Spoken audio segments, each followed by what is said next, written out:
Join me for part 2 of my Thailand herping adventure as I set out at night in search of some of Bangkok's largest and most venomous snakes.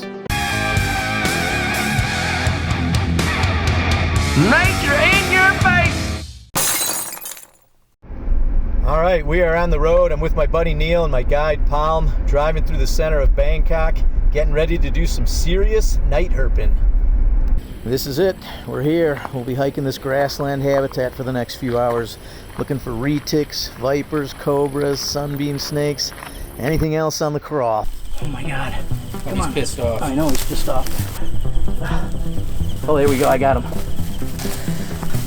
Oh God. Oh man, he's musking all over me. Oh, is he? Yeah. We got a monocled cobra. Oh man. How cool is this? All right, let's bring him over here. Go. If there's a bigger adrenaline rush than being face to face with a wild cobra, I don't know what it is. That makes 2 monocled cobras on this trip. I thought this might be the same snake I found earlier in the week, but it's 100% not the same one. And I can tell by the eye spot on the back of the hood. It looks completely different. This one's about the same length as the first one. I'd estimate between 5 and 6 feet, but the body's a lot thicker. It's pretty rare to find one of these snakes, let alone a second, in just 3 days. Oh, he's leaning back. That's what they'll do right before they spit venom, which this species will occasionally do. All right, I'm gonna take a few pics with my DSLR and let him go. What a night. We photographed the snake for quite a while, and because we found it so late, we were able to get better photos as the morning sun began to rise, giving us better light. Soon after, we let the snake go and headed back to our hotel. We didn't have a chance to look for other species, so we would return to the exact area the next night to try to find more. Too bad he wasn't close enough to hook him, you know? Yeah, there's nowhere to jump either. All right, I'm walking along this canal here. Find some water snakes down here, and then over to the left, we got some thick vegetation where some snakes hang out. So it's pretty crazy because there's like these houses all around here.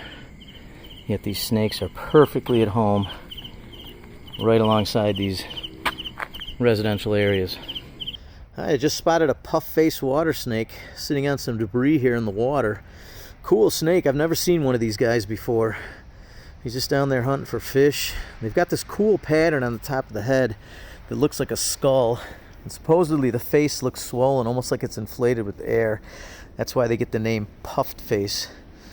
Even if I wanted to catch him, it wouldn't be possible. I'm at least 10 feet above the snake on this boardwalk. So I'm up here, and that snake is way down there, but that's okay. I don't need to mess with him. He doesn't seem to be too bothered by me or my light. It's another cool snake. Take me grabbing my hook. Alright man, we have a slight problem here. We just found one of our top targets, a white-lipped pit viper. But the problem is it's down in all this tangled brush, and if we're not real careful, we're going to lose this snake. So here's what we're going to do. We're going to try to hook it, gently pull it out of here, and bring him onto the path where he can't get away from us. Let's just hope this isn't the only footage we get of this snake. Oh, that's bad. Bad isn't good, bad? Or... It wasn't in focus. Oh. As you can see, we were able to get the snake out of the brush. This is a nice female. Only the males have the white stripe along the side of the face. But what a beauty. That bright green is almost blinding. Their venom is pretty nasty. It's a procoagulant, which basically turns the blood of their prey into a thick paste. And they have a large venom yield. That's why the head is so much larger than the neck. And rather than strike and release, they bite and hold on to prey until they succumb to the venom. They'll eat just about anything, birds, mammals, frogs, and they use that red tail tip to lure prey within striking distance so they don't have to really hunt. Alright, he's had enough lights, camera action. Time to let him go.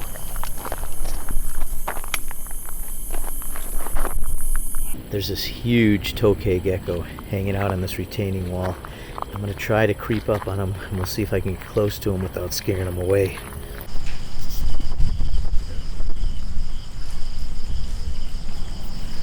We got the night stalker here. I've been hearing these lizards all night. They make this crazy barking noise, but this is only the first one I've actually seen. I love the color. colors on these guys. And look at the large eyes. They're capable of seeing in very low light, and they'll chase down anything they can fit in their mouth, even smaller geckos. They're completely nocturnal, so he's just trying to find a place to hide from my light.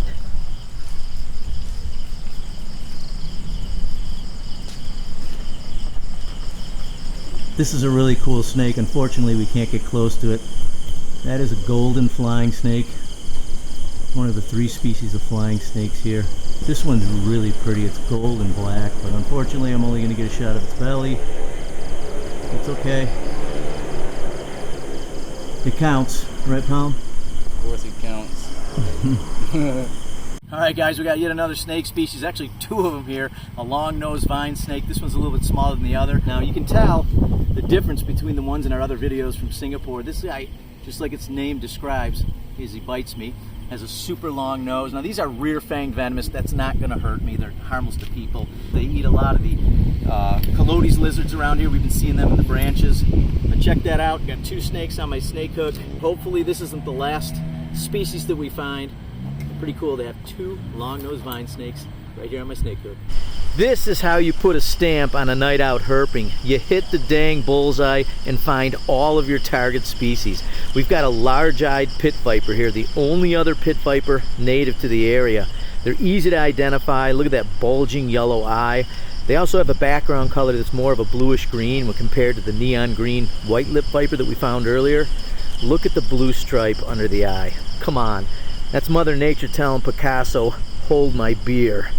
They also have the caudal lure to attract prey. Looks like a little worm or caterpillar. I mentioned the venom of the white-lipped viper being a pro-coagulant. This snake is the exact opposite. They have an anti-coagulant that prevents the blood from clotting, so that's sort of interesting. But that's going to do it for tonight, unless I find something on the hike back to the car. But snakes are active. Let's hope this continues into tomorrow night. I had a feeling we'd find one more herp tonight, but that's just the kind of night it's been. I was looking for arboreal snakes up in the trees, and I spotted this water monitor sleeping way up in the top bunk here. Crazy. I'd say he's pretty safe for most predators up there. Well, only one way to get him down, and that's to climb up there and grab him. Yeah, right. That ain't happening. Alright, well, I'm done for the night. This time I'm serious, but I'll be back at it tomorrow. So these last few nights were super successful. Tonight we're headed to an area where you wouldn't even think you'd find any snakes. It's a small fragmented field next to a Buddhist temple, but it's a well-known area for cobras and other critters. We're going to try our luck over here. This is my last go around before heading home, so let's make this last night a good one. I guess we start out with an amphibian tonight. Plump little gold toad on the road. I just found a retic! Got a reticulated python in the middle of the city. Let me try to get in here and show you. Look at that beautiful snake. Oh, he's That gonna is go a out. wild retic, guys. I'll try to find his head for you. It's over here. Wild retic. This is crazy. I cannot believe this. Moving out. I see him. You need my light on him? I got it. I'm good. Is that good? Yep. Alright guys, I just found a 10-foot reticulated python. It's literally 15 yards from a busy intersection, like a highway. It just goes to show how adaptive these things are. Not only are they in the jungle, but right here in the middle of the city. I'm kind of down in some area where there's a lot of garbage, a lot of things to flip, so he's probably in here looking for rats and mice. Super skinny, but very healthy. I'm gonna see if I can coax him down here real quick with my hook. Look at that thing. All right, I'm not gonna hold him and bother him too much. I'm gonna let him go. Just wanted to show you guys how awesome this snake is. Yeah, he's at least 10 feet. He's gonna go back into this water here. I'll let him go do that. Let him swim off. All right, man, look at this. Wild retics. See you later, bud. Well, that's going to do it for part 2 of my Thailand herping adventure. I had an incredible time, not just finding all those cool herps, but the friendly people, the food, the city, everything about this place was great, and I hope to be back again sometime soon. If you guys haven't seen part 1 of my herping adventure, make sure you check it out. And as always, I hope you liked the video, hit that sub button, let me know what you thought, and and we'll see you guys on the next episode of Nature in Your Face.